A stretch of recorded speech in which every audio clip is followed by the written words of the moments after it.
Panel எல்லாமே கொஞ்சம் ஒரிஜினலாக வாங்கி வச்சுருக்கணும். டூப்ளிகேட்னா இத்தனை செல்லுக்கு தான் கலத்த முடியும்னு இருக்கோம்.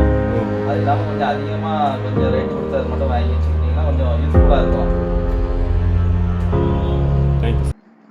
உங்கள் பேரையும் வயசையும் சொல்லிக்கோங்க. உங்களுக்கும் உங்கள் ஆர்சிட்டிக்கும் ஒரு வணக்கத்தை முதல்ல சொல்லிக்கிறேன். என் பேர் மதனு, வயசு 28. ஆர்சிட்டியில் எப்படி சார் உங்களுக்கு சேரணும்னு தோணுச்சு? ஆர்சிட்டியில் நம்ம ஃப்ரெண்டு ஒருத்தர்ல படிச்சாப்புல, அவர் வந்து ஆர்சிட்டின்னு என்ன அது எப்படின்னு சொல்லி சொன்னாப்புல, அதனால நானும் அப்படியே வந்து சேர்ந்தேன். பர்டிகுலரா இங்க இந்த தொழில சேர்றதுக்கான காரணம் சார்? அந்த தொழில் வந்து நம்ம இதே மொபைல் தொழில நம்மளை ஏமாத்திட்டான் கூட இருந்த ஒருத்தன்.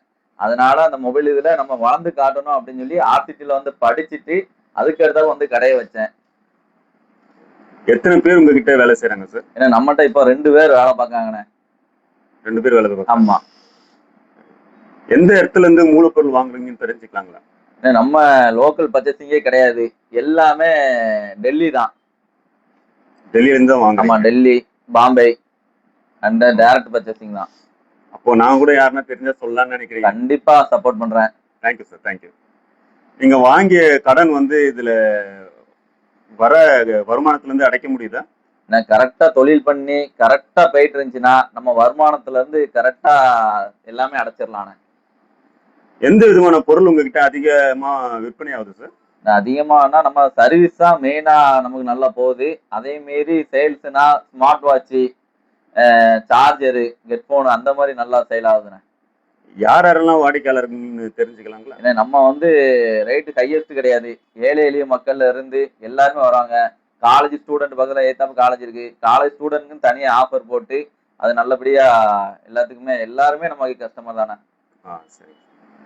வாடிக்கையாளர்களை திருப்திப்படுத்தணும், அதிகப்படுத்தணும்னா நீங்க என்ன யுக்தி கையாளுறீங்க?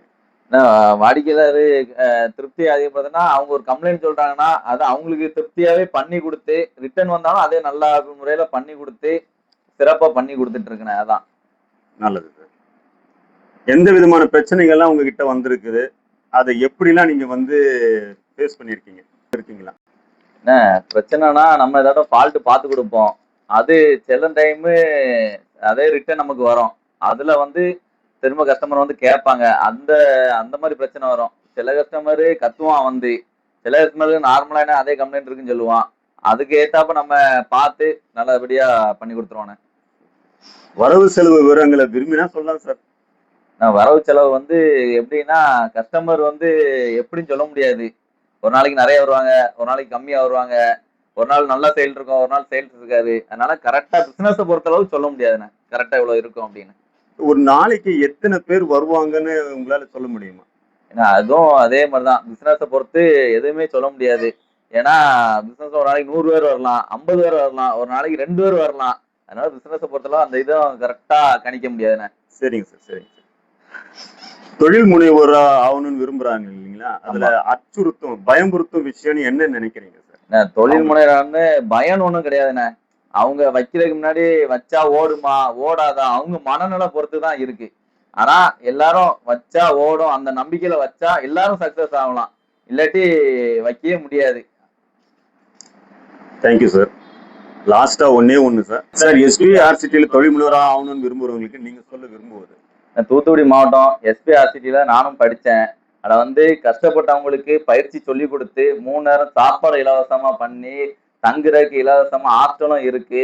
அதுலதான் நானும் படிச்சேன். படிச்சு 3 கடைக்கு இப்போ நான் முதலாளியா இருக்கேன். அதே மாதிரி நீங்க அந்த 30 நாள் கிளாஸ வீண் பண்ணாம ஒழுங்கா படிங்க. படிச்சு என்ன மாதிரி ஒரு பிசினஸ் மேனா ஆகுங்க. அதுதான் நாம சொல்ல வரேன். முதல்ல வந்து பெரிய லெவல்ல நினைக்கணும்னு ஆசைப்படாதீங்க. குறைந்த முதலீட போட்டு அதை பெரிய லெவல்ல சக்சஸ் படுத்துங்க. அதுதான் ஆர்சிட்டியில படிக்கிற அவ்வளவு ஸ்டூடெண்ட்ஸ்க்கும் நான் சொல்ற அறிவுரை.